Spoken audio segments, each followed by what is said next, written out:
यदीयावा गंगा विविधनयकल्लोल विमला बृहज्ज्ञानाम्भोभिर्जगति जनतां या स्नपयति इदानीमपेशा बुद्ध जन मरालय परिचिता महावीर स्वामी नयन पथगामी भवतु मे। अहिंसा परमो धर्म की परम पूज्य आचार्य भगवंत गुरुदेव श्री विद्यासागर जी मुनि महाराज की, समस्त मुनि संघ की, बंधा जी के आश्रयकारी श्री अजित नाथ जी भगवान की जय।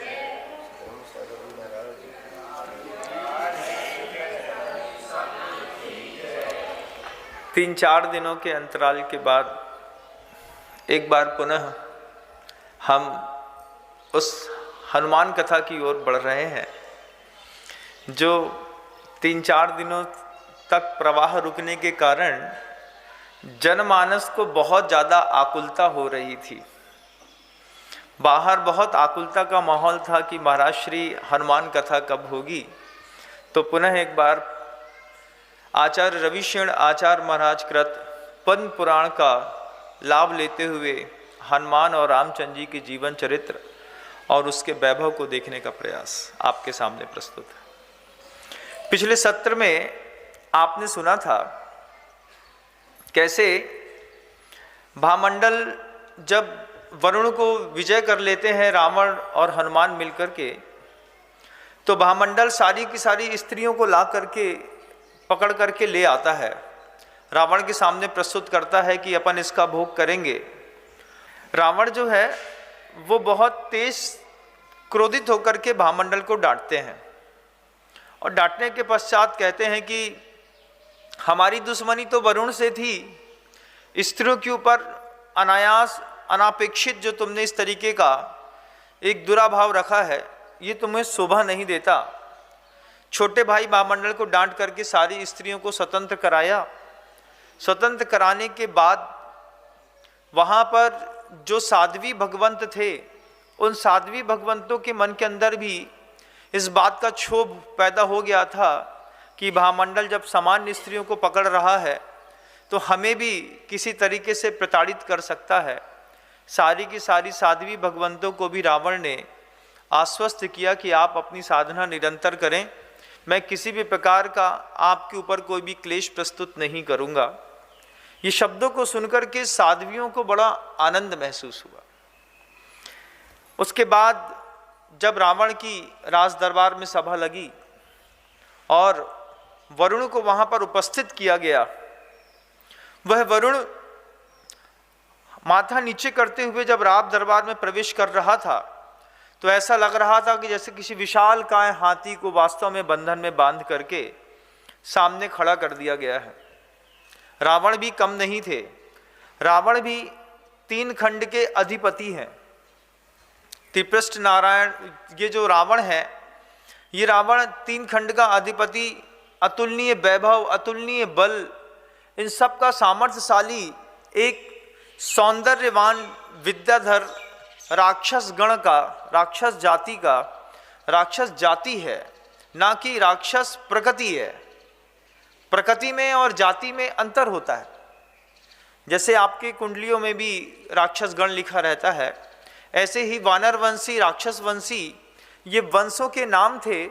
इन वंशों के नाम को कालांतर में जब मुनि सुब्रत नाथ भगवान का शासनकाल चला गया तो कुछ भ्रमित बुद्धियों ने इनको राक्षस बताना घोषित कर दिया। वास्तव में ये राक्षस वंशी थे। वानर वंशी, राक्षस वंशी ये इनके वंश का नाम था। हरिवंश है, कुरुवंश है, राक्षस वंश है, सूर्यवंश है, चंद्रवंश है, ये सब वंशों के नाम है। लेकिन जनमानस में ऐसी जनश्रुति फैल गई कि रावण बहुत बड़ा राक्षस था। ये बिल्कुल एक नितांत भ्रम है बंधुओं। उसको अपने सौंदर्य पर इतना स्वयं में गुमान था कि जब उसने केवली भगवंत के सामने इस बात का संकल्प किया था कि जो स्त्री मुझे नहीं चाहेगी मैं चला करके उसको कभी छूऊंगा तक नहीं, उसको अपने आप में इतना विश्वास था कि मेरे सौंदर्य को देख करके ऐसी कौन सी स्त्री है जो मुझे नहीं चाहेगी। लेकिन उसका यह भ्रम जब माता सीता से उसका सामना हुआ तब यह भ्रम भी मिट गया। वरुण जब सामने उपस्थित हुआ, राज दरबार में बहुत बड़ा राज दरबार लगा हुआ था। उस वक्त रावण की वह उदार मनापना देखने को बनता था। वरुण सामने आकर के कहता है कि आपने मुझे जीत लिया है, अब मैं आपका दास हूं। यह दास शब्द सुनकर के रावण कहते हैं कि तुम्हें विजय करने के लिए मुझे कितना पुरुषार्थ करना पड़ा है ये मैं जानता हूं, और जब इतने पुरुषार्थ करने के बाद किसी चीज को प्राप्त किया जाता है तो उसे दास बना करके नहीं रखा जाता, उसे मित्र बना करके रखा जाता है। जब इतना उच्च सम्मान वरुण ने अपने कानों से सुना कि रावण ऐसी बात कर रहे हैं, और रावण स्वयं कहते हैं कि वरुण तुम्हारा पूरा का पूरा राज्य वास्तव में फिर से तुम्हारा है, तुम वहां पर स्थापित होकर के पुनः अपने राज्य को करो, बस आधीनता इस बात की स्वीकार करो कि तुम मुझसे कभी विरोध नहीं करोगे। महापुरुषों को जीतने के बाद वैभव नहीं चाहिए, मात्र आप सर झुका करके हमारी विनय पूर्वक आधीनता स्वीकार कर लें, इतने में महापुरुष संतुष्ट हो जाते हैं। रावण ने कहा कि वह पूरा राज्य रसातलपुर का, उसके अधिपति तुम स्वयं बनकर के रहोगे और मेरे अनुसार अपने वहाँ के राज्य शासन को और गतिविधियाँ प्रदान करोगे। वरुण ने नतमस्तक होकर के यह बात स्वीकार कर ली।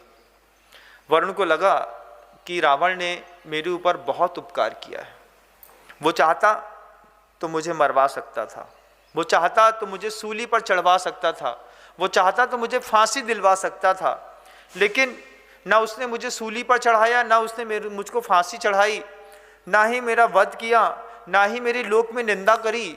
राज दरबार में बुला करके चुपचाप मैंने दास बोला और उसने मुझे मित्र बोल करके वापस मेरा राज्य मुझको वापस कर दिया है। इस रावण के इस ऋण से मैं कैसे उन होऊंगा।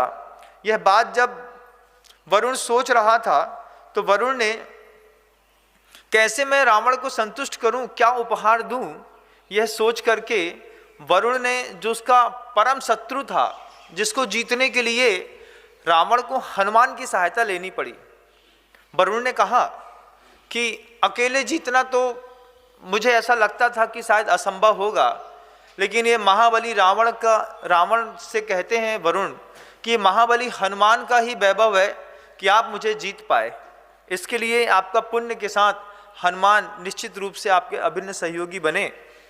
तब वरुण को लगा कि हम रावण को क्या दे दें। उस वक्त वरुण ने अपनी सत्यवती नाम की कन्या का विवाह रावण के साथ कर दिया। पहले से भी ये नीतियां चली आई हैं कि किसी बलशाली व्यक्ति को अपने समर्थन में रखना है तो उससे संबंध स्थापित कर लो।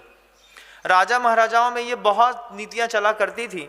अपनी सुशील सुशोभित सुंदर रूपवान कन्याओं का वे बड़े बड़े राजकुलों में विवाह करके और फिर वहाँ से मैत्री संबंध स्थापित कर लेते थे, जिसमें इनका राज्य भी निष्कंटक चलता था और वहाँ भी निष्कंटकपना बना रहता था। वरुण ने वही किया। वरुण ने सत्यवती नाम की कन्या रावण को देकर के रावण को संतुष्ट किया। जब वरुण अपने स्थान पर रसातलपुर पे वापस चले गए, फिर महाराज लंकाधिपति रावण ने एक अभूतपूर्व आयोजन किया। उस आयोजन में जितने भी अभिन्न मित्रों ने मिलकर के वरुण को जीतने के लिए सहयोग प्रदान किया था, उनको राजा रावण ने किमिच्छित दान देकर के संतुष्ट किया। हनुमान को भी कर्णकुंडलपुर का राज्याभिषेक करके वहां का राजा बना दिया।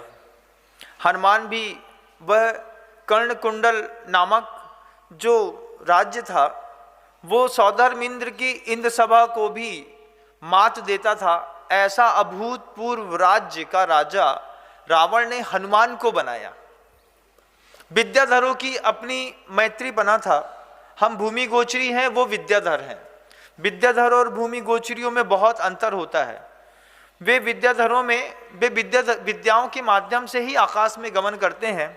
सामान्य से दिखते तो वो हमारे आपके जैसे ही है, लेकिन उनका निवास क्षेत्र सुदूर विजयात पर्वत की श्रेणियों के तलहटी पे बसा हुआ है बंधुओं।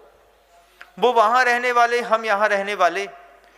वहाँ पर रावण भी विद्याधर है, हनुमान भी विद्याधर हैं, सुग्रीव भी विद्याधर हैं, बाली भी विद्याधर हैं। ये सब विद्याधरों के आपस में संबंध होते रहते थे। हनुमान को संतुष्ट करने के लिए रावण ने कर्णकुंडल नाम का पूरा राज्य दे दिया, और भी अपनी जो प्रिय वस्तुएं रावण को बहुत प्रिय थीं, वो प्रिय वस्तुएं भी रावण ने हनुमान को देकर के हनुमान को संतुष्ट कर दिया। हनुमान संतुष्ट थे। रावण अपने राज्य में राज्य शासन कर रहे थे। राज्य शासन जब कभी भी किसी को लगातार सफलताएं मिलती रहती हैं तो व्यक्ति कुछ अलग विचारधाराओं में चला जाता है। जीवन में जब कभी भी आप डिप्रेशन में जाते हैं या हाइपरटेंशन में जाते हैं, उसके लिए या तो कुंठित बुद्धि काम करती है या अति बुद्धि काम करती है। घर के अंदर भी ऐसे ही प्रकार के दो मानसिकता वाले लोग आपके घरों में भी मिलेंगे। बहुत सारे घरों में जो लोग हैं उनकी कुंठित बुद्धि होगी। वे बार बार अपने आप को हीन भावना से देखते हैं। हम में तो कोई गट्स ही नहीं है, हम तो कुछ कर ही नहीं पाते हैं, हम जीवन भर कुछ कर ही नहीं पाएंगे। दादा दादी या पापा जी जो बोलते हैं बस वही करना है, उसी में जीवन का सार है। शुरुआत से बच्चे की मानसिकता जब इस तरीके की हो जाती है, वो धीरे धीरे बड़ा होने के बाद भी इस कुंठित बुद्धि से बाहर नहीं आ पाता। गुरुवर एक बार कभी किसी सज्जन के घर में आहार करने के लिए गए। याद है मुझे वो बहुत अच्छा प्रसंग कि जब गुरुवर पूज्य गुरुवर आहार करने के लिए किसी श्रेष्ठी के घर में गए तो बहुत बड़ा हॉल था। हॉल में एक वाइट कलर का फ्रिज रखा था, और वाइट कलर के फ्रिज के ऊपर जो है कंट्रास्ट देते हुए एक ब्लैक कलर का स्टेबलाइजर रखा हुआ था। आचार्य श्री जी बार बार देख रहे थे आहार करते करते कि ये फ्रिज के ऊपर एक मशीन रखी हुई है।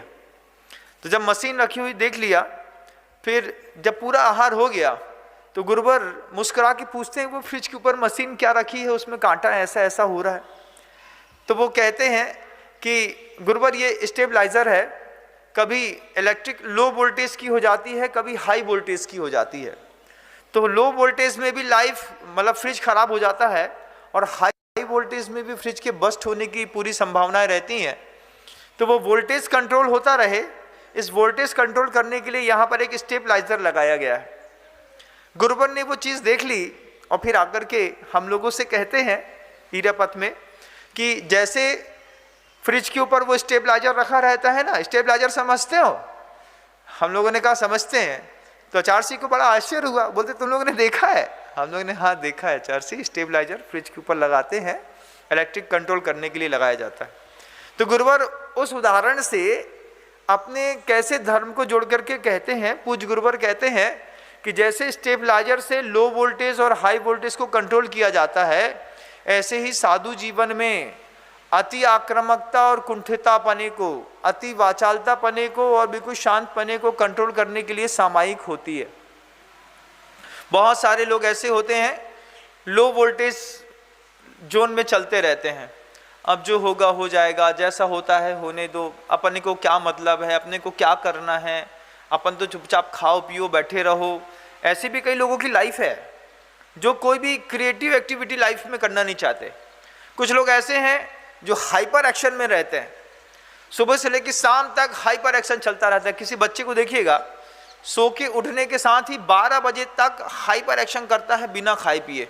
लगता है जैसे बच्चे के अंदर किसी भगवान ने डूरासेल की बैटरी फिट कर दी है, बिना खाए पिए दौड़ता ही रहता है। तो हाइपर एक्शन को और लोअर एक्शन को दोनों को कंट्रोल करने के लिए गुरुवर कहते हैं कि अपने भी इस हीन भाव को और उच्च भाव को कंट्रोल करने के लिए हमारे पास सामायिक का स्टेबलाइजर है। जब साधक वो सामायिक का स्टेबलाइजर लगा लेता है अपने जीवन में, तो जो हीनता में जाते हुए साधु रहते हैं वो भी उच्चता में आकर के स्थापित हो जाते हैं, और जो बहुत आसमान में उड़ने वाले साधु रहते हैं वो भी सामायिक के समय में धरती पे आकर के शांति से बैठ जाते हैं। बोलते भैया श्रवण है, इसके अलावा तो कुछ है ही नहीं जीवन में। गुरुवर के उदाहरण अपने आप में बहुत अद्भुत होते हैं। जब रावण ने सब कुछ देकर के संतुष्ट कर दिया सबको, रावण आसमान में घूम रहा था, उसका दिमाग बहुत तेज काम कर रहा था और बड़ी उत्साह में जो भी लोग आते वो प्रत्येक दिवस लोगों को किंचित दान देता। एक बात की खुशी थी कि मैंने वरुण को जीत लिया। बहुत दिन बीत जाने के बाद जब रावण का उत्साह खत्म ना हुआ, तब रावण ने किसी सागर बुद्धि नामक निमित्त ज्ञानी से एक बात बुला करके पूछी। जब कभी आपके घर में भी ऐसा होता है बंधुओं, जब आप बहुत ज़्यादा सामर्थ्यवान होते चले जाते हैं, तब भी कभी कभार आप ज्योतिषाचार्य के पास चले जाते हैं। ज्योतिषाचार्य के पास जाकर के पूछते हैं, भैया ये मेरा जो इतना अच्छा समय चल रहा है, मेरी कुंडली देख करके बताओ कितने साल और चलेगा। और जब अपन लो जोन में चलते रहते हैं, तब भी हमको कोई ना कोई पॉमिस्ट्रोलॉजिस्ट पसंद आ जाता है। वहाँ पे हम जाकर के उससे पूछते हैं कि भैया हमारी शनि की ग्रह दशा कब तक ऐसी चले, हमारे घर में कोई धंधा नहीं चल रहा हो, हमारी पत्नी भग गई, हमारे बच्चा हमारी बात सो ही नहीं मानता है, घर में पैसे ही नहीं आ रहा हुआ है, स्वास्थ्य भी गड़बड़ रहे थे। जब चारों तरफ से एक साथ विपत्तियाँ आती हैं तो हमको कोई ना कोई ज्योतिषाचार्य जरूर याद आता है। हम जाते हैं, पूछते हैं, फिर वो बताता है तुम्हारे हाथ में और कुंडली में काल सर्प योग है, अब इसका तो 3 साल तक का प्रभाव रहेगा। अब तुम अभी तो 2023 है, फिर 24, 25, 26, जैसे वो ज्योतिषाचार्य हिसाब लगाता है उसको देख के अपन भी हिसाब लगाते हैं। 26 तक, दिसंबर तक कोई उपाय नहीं है। उपाय तो है। उपाय क्या है? वो माता जी की पूजा करनी पड़ेगी, 31,000 रुपये की है। अरे बहुत बड़ी हो गई जी माता जी, थोड़ी कम करो, तो 11,000 वाली करा देंगे। अरे ये भी बहुत ज़्यादा है, तो 5,000 वाली करा देंगे। फिर ला दे के 500, 1100, 2100 में आप निश्चित रूप से अपने ज्योतिष या ग्रहों की शांति के लिए कहीं ना कहीं तो पूजा का पैसा दे करके आ ही जाते हैं। ऐसा होता है बंधु, आप लोग करते होंगे, मैंने देखा भी है। वो बेचारा तोते को बुला करके तोते से पूछवाते हैं, कार्ड निकलवाते हैं, कभी टैरो कार्ड्स देखते हैं। ये सब उसी वक्त देखा जाता है जब हम कभी ऊर्जा के न्यूनतम स्तर पर चल रहे होते हैं या फिर हाइपर एक्शन पे चल रहे होते हैं। हाइपर एक्शन में भी कोई आपको सामने आकर के खड़ा हो जाए और बोले महाराज जी इनको पॉमिस्ट्री बहुत अच्छी आती है, तो आप भी बोल बैठेंगे अच्छा बता मेरे चेहरे में क्या दिखाई देता है। तो भी बोलेगा बड़ी अभी आपका तेज तो बहुत तेज चल रहा है, अभी 2 साल और चलेगा। बस 2 ही साल चलेगा? झुट्टे, जिंदगी भर चलेगा। तो नहीं नहीं अभी 2 साल चलेगा, फिर आपको पेट संबंधी दिक्कत होगी, फिर थोड़ा सा पीठ में दर्द होगा, फिर आपके पैर में दर्द होगा। तो आदमी जैसे वो ज्योतिषाचार साइकोलॉजिकल इफेक्ट देता है, बोलने का तरीका अलग रहता है। तो जैसे वो बोलता है कि पेट में पैर में दर्द होगा, 3-4 दिन बाद लगता है यार पेट में सही में थोड़ी पेट की शिकायत हो रही है, जंगल नहीं हो रही है, क्या नहीं हो रहा है, फिर ऐसा नहीं हो रहा है। साइकोलॉजिकल इफेक्ट्स बहुत पड़ते हैं लाइफ में। रावण ने सागर बुद्धि नामक निमित्त ज्ञानी से जब अपने वो चरम पर थे, 3 खंड के अधिपति थे, पूरा वैभव साथ में था, अनुकूल इंद्रजीत थे, मेघनाथ थे, कुंभकर्ण थे, भामंडल था, उस वक्त पूछा कि बताओ मेरा जीवन का अंत कैसे होगा। जरूरत नहीं थी लेकिन पूछ लिया। अब दिमाग है, बैठे बैठे क्या करे, रावण ने पूछ लिया। अब सागर बुद्धि नामक का निमित्त ज्ञानी था, वो निमित्त ज्ञानी कहता है कि आपके ग्रहों की स्थितियों में आप किसी भी विद्याधर के द्वारा कभी नहीं मारे जाएंगे। जैसे ही ये बात रावण ने सुनी कि मैं किसी भी विद्याधर के द्वारा कभी भी नहीं मारा जाऊंगा, रावण बड़ा संतुष्ट हुआ कि विद्याधर की नगरियों में कोई भी व्यक्ति मेरी मृत्यु का निमित्त या कारण नहीं बनेगा। फिर वो सागर बुद्धि कहता है आप ना सिंह से मारे जाएंगे ना अष्टपद से, किसी की हिम्मत नहीं है कि आपको मार दे। फिर रावण पूछता है मेरी मृत्यु का कारण कौन बनेगा, निमित्त कौन बनेगा मेरी मृत्यु में। तब वह सागर बुद्धि निमित्त ज्ञानी कहता है कि आपकी मृत्यु का कारण भूमि गोचरी महाराज दशरथ का पुत्र राम बनेगा। ये बात निमित्त ज्ञानी सागर बुद्धि ने रावण को विद्याधर की नगरियों में वहां रहते हुए बता दी थी कि दुनिया में कोई भूमि गोचरी राम महाराज दशरथ हैं, उनका पुत्र है राम, वो आपकी मृत्यु में निमित्त बनेंगे। निमित्त अलग चीज होती है, मारने वाला कोई और है, ये निमित्त बनेंगे बंधुओं, सोचिएगा आप, निमित्त बनेंगे। ये बात सुन ली। फिर निमित्त ज्ञानी ये भी कहता है, इतना ही नहीं, महाराज जनक जो मिथिला के अधिपति हैं, उनकी कन्या भी आपकी मृत्यु का कारण बनेगी। रावण विद्याधर की नगरियों में बैठा हुआ, कहाँ विद्याधर की नगरियां और कहाँ ये भारत की वसुंधरा, ये भूमि गोचरी लोग, कहाँ वो आकाश में चलने वाले लोग, आपस में कोई वैभव ही समझ में नहीं आया। लेकिन जब सागर बुद्धि निमित्त ज्ञानी ने ये बात कह दी, रावण के मन के अंदर चिंता पैदा हो गई, क्योंकि जो सटीक ज्योतिष बताने वाले लोग होते हैं, उनकी बातों को झुठलाया नहीं जा सकता बंधुओं। भले आउटलाइंस रहती हैं, लेकिन बिल्कुल सटीक कई बार सिद्ध होती हैं। ये मेरे जीवन का खुद का निजी अनुभव भी है कि घर के अंदर दादाजी थे और दादाजी ने किन्हीं सज्जन को बता दिया कि आप 42 वर्ष की उम्र में शांत हो जाएंगे। मैं सोचता रहा कि अभी तो ये इतने बड़े पद पर बैठे हुए हैं, इतना इनका वैभव है, इतना लोग इनको पूछते हैं, मानते हैं, और ये कह रहे हैं कि 42 वर्ष की उम्र में शांत हो जाएंगे। ऐसे दो महानुभावों को, एक को 42 वर्ष की उम्र में, एक को 45 वर्ष की उम्र में दादाजी ने घर में ही मृत्यु के संकेत दिए, और मेरे देखते देखते वो सामान्य से असामान्य जीवन जीने वाला वो व्यक्ति 42 वर्ष की उम्र में शांत हो गया। तब पहली बार एहसास हुआ इस बात का कि ज्योतिष को इतना जल्दी झुठलाया नहीं जा सकता। रावण को जैसे ही पता चला कि भूमि गोचरी महाराज दशरथ का पुत्र राम, महाराज दशरथ हैं, उनका पुत्र मृत्यु का कारण बनेगा, ये बात जब चल रही थी, उस वक्त अनेक विद्याधर बैठे थे। विभीषण भी वहीं पर बैठे करके ये बात सुन रहे थे। सुनते सुनते विभीषण बड़े चिंतित हो गए।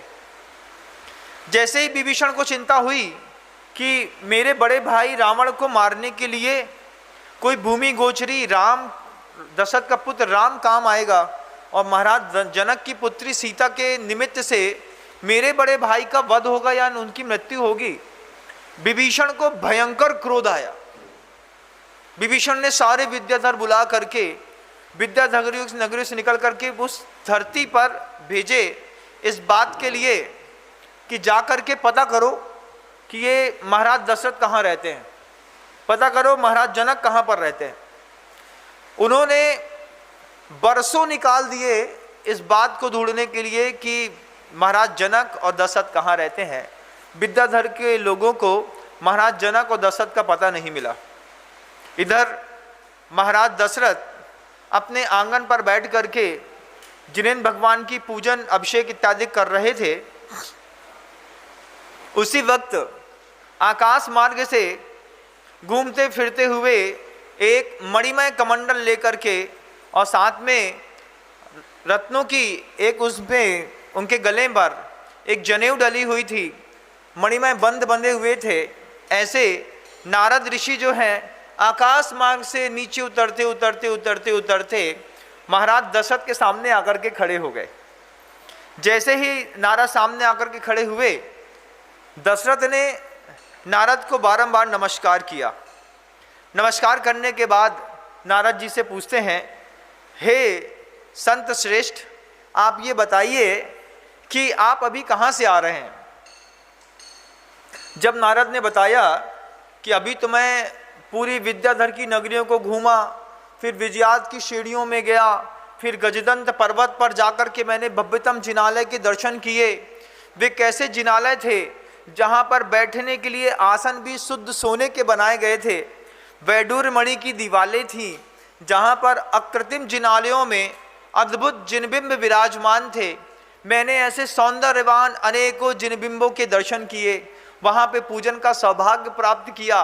वहाँ से मेरा मन नहीं भरा तो फिर मैं और विशेष श्रेणियों में जा कर के वहाँ पे जो अकृत्रिम जिनालय थे, सारे के सारे अकृत्रिम जिनालयों की मनोहर बड़ी बड़ी प्रतिमाओं के दर्शन करके, पूजन करके अपने आप को धन्य मानता हुआ, दर्शन करता हुआ जब मैं विद्याधर की नगरियों में लंका पहुँचा तो महाराज दशरथ लंका में मुझे एक संवाद सुनने को मिला। वह संवाद जो सागर बुद्धि और रावण के बीच में हुआ था, वह पूरा का पूरा संवाद नारद ने महाराज दशरथ को सुना दिया।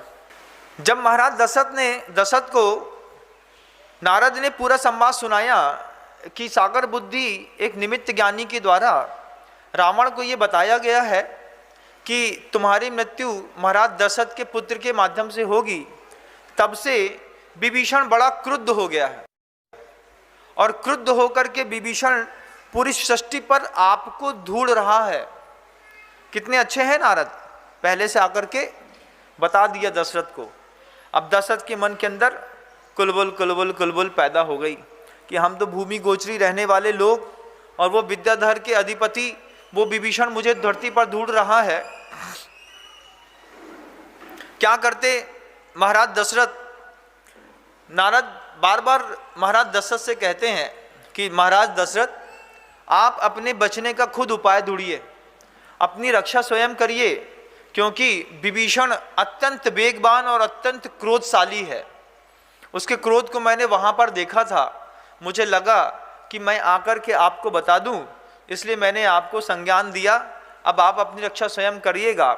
ऐसे शुभ संकेत दे करके और अशुभ से बचने के उपाय बता करके नारद आकाश मार्ग से ये कहते हुए निकल गए कि अब मैं जाकर के राजा जनक को और संवाद सूचित करा दूं कि जिसमें राजा जनक भी हैं वो भी घर के अंदर जो हैं अपनी सुरक्षा कर पाएंगे। तो कौशल नरेश महाराज दशरथ से मिलकर के नारद जो हैं सीधे मिथिला पहुंच करके राजा जनक के पास पहुंचे। राजा जनक को भी जब ये संवाद सुनाया कि विद्याधर में कई विद्याधर विभीषण का अगुवाई में यहाँ पर आपके वध का निमित्त विचार बना करके धरती पर आ रहे हैं, आप बचने का प्रयास करिएगा। नारद जो है वो राजा जनक के पास जाकर के बोलते हैं कि आप अपनी सुरक्षा करने का प्रयास करिए। इधर महाराज दशरथ अपने मंत्री को बुला करके मंत्री से पूछते हैं कि जब नारद स्वयं आकर के इस तरीके का संवाद मुझे सुना गए हैं, अब बताइए कि मैं क्या करूं। मंत्री बहुत चतुर थे और सबसे बड़ी बात महाराज दशरथ के बहुत विश्वस्त थे। जैन दर्शनकार आचार्य रविशरण महाराज ने पद्म पुराण में इस बात को स्पष्ट लिखा हुआ है कि मंत्री को पूरा का पूरा राज्यभार दशरथ देकर के छद्म रूप में जीवन यापन करने के लिए अपना रूप बदल करके कहीं और निकल गए और मंत्री ने पूरी प्रजा, पूरा शासन, पूरा सिंहासन, पूरी सत्ता संभाल ली। मंत्री इतने सुयोग्य और विश्वस्त थे कि उन्होंने महाराज दशरथ के जैसा बिल्कुल एक कृत्रिम पुतला बनाया। लाख को पानी में घोल करके उस पुतले के अंदर रक्त का प्रवाह भी संचित कर दिया। अच्छे अच्छे लोग महाराज दशरथ के उस पुतले को देख करके भ्रम खा जाते थे कि महाराज का पुतला है कि सही में महाराज बैठे हुए हैं। जैसे अभी भी आजकल जब कभी भी आप लंदन में जाकर के उस म्यूजियम में लोगों के पुतले देखते हैं, तब पुतलों में कभी लगता नहीं कि माननीय नरेंद्र मोदी सामने सीधे खड़े हैं कि उनका पुतला खड़ा है। जब आज का विज्ञान इतना स्पष्ट है, उस वक्त भी इस तरीके का विज्ञान चलता था। और कौशल अधिपति महाराज दशरथ के 7 खंड के मकान में 7वें खंड में उस पुतले को इस तरीके से स्थापित किया था कि पूरी प्रजा कभी जान भी नहीं पाई कि अभी पुतला शासन कर रहा है कि महाराज दशरथ स्वयं शासन कर रहे हैं। मंत्री निरंतर नीचे आते, राज शासन संभालते, सत्ता संभालते, ऊपर से महाराज के पुतले के दर्शन करा देते, आशीर्वाद की मुद्रा दिला देते। जनता देखती, संतुष्ट हो जाती, कभी समझ भी नहीं पाती कि पुतले से हमने आशीर्वाद ले लिया और चले गए हैं। उस पुतले के अंदर मंत्री ने कुशलतापूर्वक लाख को गीला करके और रक्त के प्रवाह में, धमनियों में, नसों में रक्त का प्रवाह के रूप में लाख संचित करा दिया। और एक दिन ऐसा आया कि विभीषण को अयोध्या के कौशलपति महाराज दशरथ का पता चल गया। मंत्री बहुत सजग थे, एक एक दिन सावधानी पूर्वक मंत्री यहाँ पर निकाल रहे थे। तब उस वक्त जब विभीषण को पता चला कि कौशल अधिपति महाराज दशरथ यहाँ पर इस महल पर रहते हैं, विभीषण बस एक ही बात सोचता रहा कि जब राम अभी पैदा हुए ही नहीं है, जब राम अभी षष्ठी पर आए ही नहीं है, इससे पहले ही हम दशरथ को मार देते हैं। दशरथ को मार देने से जब दशरथ ही नहीं रहेंगे तो राम कहाँ से आएंगे, और जब राम ही नहीं आएंगे तो हमारे भाई रावण का वध कहाँ से होगा। इस विचार शक्ति को सोच करके विभीषण ने अपने विशेष विद्याधर विद्युत बिलसित से उस पुतला वो जो रात में शयन कक्ष में सो रहा था, विभीषण ने स्वयं अपनी आंख से चेहरा देखा। चेहरा देखने पर विभीषण स्वयं भ्रम खा गया। विद्याधर था, स्वयं भ्रम खा गया कि ये महाराज दशरथ सो रहे हैं कि कोई और सो रहा है। जब विभीषण ने देखा कि यहाँ पर ये महाराज दशरथ सो रहे हैं, विद्युत बिलसित से कहता है, जाओ उनका सर काट करके ले आओ। जब सर काट करके लाने की बात हुई, विद्युत बिलसित गया, एक झटके में सर काट करके निकाला। जैसे ही धड़ मस्तक से अलग हुआ, मस्तक को उठाया तो लाख का वो जो द्रव्य था वो नीचे बह करके बिल्कुल रक्त जैसी अनुभूति करा रहा था। हवा लगने के साथ ही वो लाख धीरे धीरे धीरे धीरे सूख रहा था, जैसे खून थोड़ा सा हवा लगने पर धीरे धीरे सूख करके गाढ़ा हो जाता है। ठीक ऐसी स्थिति उसकी हो रही थी। विभीषण ने महाराज दशरथ का वह मानव निर्मित पुतले का मस्तक देख करके भ्रम में आकर के खूब हंसे और हंस करके उस पूरे के पूरे जो सिर था उस सिर को समुद्र में फेंकते हुए फिर वापस वो विद्याधर के लोक में निकल गया। विभीषण अपनी आंखों से आश्वस्त हो गए कि महाराज दशरथ का वध हमने अपनी आंख के सामने कराया। और यही स्थिति राजा जनक के यहाँ भी हुई। राजा जनक को भी सोते हुए ही विभीषण ने मार करके उनका मस्तक भी उठा करके और समुद्र में फेंक दिया। विभीषण लौट करके जब अपने विद्याधर के लोक में जाकर के अपने महल पर बैठे और जब विद्याधर का क्रोध विभीषण का शांत हुआ, शांत होने के बाद विभीषण को इस कृत्य पर बहुत पश्चाताप हुआ। विभीषण बार बार एक ही बात सोचता था, कहाँ वो भूमि गोचरी, उसको कोई विद्या नाम की चीज नहीं है, वो कहाँ ये द्वीपों के बीच में आगे निकल करके समुद्र के मध्य में जो ये लंका है, ये कहाँ यहाँ पे पहुँचेंगे, कैसे पहुँचेंगे, उनकी ताकत ही नहीं है। व्यर्थ में ही मैंने उस मंत्री की उस निमित्त ज्ञानी की बात को सुन करके बरसों तक भटकता रहा और भटक करके सोते हुए निरपराध महाराज दशरथ और जनक की हत्या कर दी। इस बात का विभीषण को बहुत अफसोस हुआ। विभीषण, जब आदमी को ऐसा होता है ना, जब क्रोध शांत हो जाता है तब अपने कृत्य पर बहुत अफसोस होता है।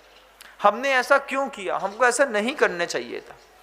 कई बार ऐसा होता है अपने जीवन में, जब हम अपना टारगेट निश्चित कर लेते हैं, जब हम निश्चित कर लेते हैं ये बात भी कि हमको ये काम करना है, इतने वक्त पे करना है, ऐसा ही करना है, अपना पूरा आपने गोल सेट कर लिया और गोल सेट करने के बाद जब आप अपने टारगेट से भटक जाते हैं, गोल सेट करने के बाद आप कुछ और काम करने लगते हैं, गोल सेट करने के बाद आपके पाँव, आपके कदम, आपकी नज़र कहीं और जाकर के सेट हो जाती है। गुरुवर से पूछा ऐसा क्यों हो जाता है, तब गुरुवर कहते हैं इसी को ही तो विराधना कहते हैं। जब हमने अपना गोल सेट कर लिया, गोल सेट करने के बाद अपने आप अपने गोल से हटे क्यों। बहुत सारे बच्चे हैं, सीए का गोल सेट किया है, किसी ने यूपीएससी का गोल सेट किया है, किसी ने एमपीपीएससी का, किसी ने एसएससी का, कोई एमबीए बनना चाहता है, सीए सीएफए बनना चाहता है। जब आपने अपना गोल सेट कर लिया है, जब आपको पता है कि मुझे इस तरीके से कार्यक्रम करने पर मैं इस तरीके से 3 साल, 2 साल, 1 साल मेहनत करूंगा और मेहनत करने के बाद मैं पास हो जाऊंगा, मेरा सीए क्लियर हो जाएगा, मेरा एमबीए क्लियर हो जाएगा, फिर ऐसा कौन सा विषय बीच में आता है कि आप अपना गोल सेट करने के बाद भी अपने गोल की तरफ कदम न बढ़ा करके कहीं और कदम बढ़ाते हैं। 12th क्लास में डिस्टिंक्शन लेकर के 6 सब्जेक्ट में डिस्टिंक्शन लाने वाली वो बच्चा या बेटी जब सीए का क्रैश कोर्स करने के लिए, सीपीटी का एग्ज़ाम देने के लिए किसी स्कूल में, किसी कॉलेज हॉस्टल में जाकर के पढ़ती है, उस समय उसका टारगेट से कैसे वो भ्रमित हो जाती है सीए पढ़ने के लिए और वहाँ पे फ्रेंड सर्किल में, गॉसिप पे, घूमने फिरने में, सिगरेट पे, ड्रग्स पे, बॉयफ्रेंड्स में घूम करके पापा का 3 साल तक पैसा बर्बाद करती है, लौट करके घर आती है, चुपचाप बैठती है, 1 साल और इंतज़ार करती है, शादी करती है और अपनी लाइफ सेटल कर लेती है। ये कितने, कभी आप दुर्ग, भिलाई, रायपुर, भोपाल, इंदौर जाकर के देखिएगा, मैंने खूब देखा है अपनी आंखों से, सब देखी हुई बात बता रहा हूँ बंधु। गोल सेट करने के बाद भी लोग कैसे भटक जाते हैं जरा जरा सी बातों में। विभीषण को भी लगा इस बात को। विभीषण सोचता है कि क्या वो भूमि गोचरी, हम कहाँ विद्याधर की कॉलोनी में रहने वाले विद्याधर, हमारे पास तक तो वो चाहेगा भी तो कभी आ नहीं पाएगा। और एक जरा सी बात से मैंने फालतू में महाराज दशरथ और साथ ही साथ जनक का वध करा दिया। इस बात का विभीषण को बहुत अफसोस, खूब अफसोस होने पर जब विभीषण से अपने मन का संक्लेश न मिटाया गया, तब विभीषण शांतिनाथ भगवान के जिनालय में जाकर के शांति कर्म, दान, पूजा, अभिषेक इत्यादि करने में प्रवृत्त हो गया। आचार्य रविशंकर महाराज खुद कहते हैं, मनुष्य जब अत्यधिक संक्लेशित हो जाए, उसके संक्लेश से उबारने के लिए दान, उसके संक्लेश से उबारने के लिए भगवान की पूजा, उसके संक्लेश से उसको मुक्त करने के लिए उपासना, स्तोत्र पाठ के अलावा कोई दुनिया में कोई दूसरा उपाय है ही नहीं। विभीषण ने भी वो उपाय किया, लेकिन हम यहाँ पर मनुष्य लोक में रहने वाले लोग जब डिप्रेशन में चले जाते हैं, जब हमको घर में कोई अवसाद में आ जाता है, जब हम कोई गलती कर देते हैं, गलती करने के बाद खुद अपने आप में गिल्ट फील करते हैं, गिल्ट फील तो करते हैं, रोते हैं, फालतू के काम करते हैं, लेकिन दर्शन, पूजन, अभिषेक, दान, पूजा, स्तोत्र पाठ इत्यादि में हमारी प्रवृत्ति नहीं होती। विभीषण साफ साफ शांति कर्म करके अपने आप को बार बार संतुष्ट करता रहा कि मैंने भगवान का अभिषेक किया, मैंने भगवान की पूजा की, मैंने भगवान मंदिरों में दान दिया, मैंने बहुत अच्छी सी व्यवस्थाएं बना ली हैं, मैं निश्चित ही उस पाप कर्म को थोड़ा सा कम कर पाऊंगा या उससे उन्नृण हो पाऊंगा। ऐसी विचारधारा विभीषण की बन रही थी कि धीरे से विभीषण को सोचते सोचते निद्रा आ गई। अब निद्रा आने के बाद क्या हुआ, इसके लिए फिर हम कल उपस्थित होंगे, आपका समय होने को आया है। निरंतर जहाँ तक मेरा विवेक काम करेगा इस कथानक को प्रवाहमान रखने का प्रयास करूँगा। आप भी अपना धैर्य बना के रखिएगा, क्योंकि और भी मुनि जीवन में और भी बहुत सारे ऐसे कर्तव्य होते हैं जिनका निर्वाहन करना पड़ता है। उसके बीच में अगर स्वाध्याय इत्यादि में थोड़ा बहुत लेट आगे पीछे हो जाते हैं तो प्रवाह मस्तिष्क से प्रवाहित नहीं हो पाता है। सुधी पाठक श्रोतागण जो मुझे बाहर सुनते हैं, मैं समझता हूँ कि आपको कितनी उत्सुकता रहती है वहाँ पर सुनने वक्त। मैं निरंतर कोशिश करूँगा जहाँ तक मेरा संभव होगा ये हनुमान की कथा आप लोगों के जीवन में किस नए संदेश को लेकर के आए। अभी शब्दों को विराम देता हूँ। गुरुदेव श्री विद्यासागर जी महाराज। जा वाणी के ज्ञान से सूझे लोकालो, सो वाणी मस्तक नमु सदा देत हूँ दो। माँ जिनवाणी भारती तो है जपो दिन रैन, जो तेरी शरणा गहे सो पावे सुख।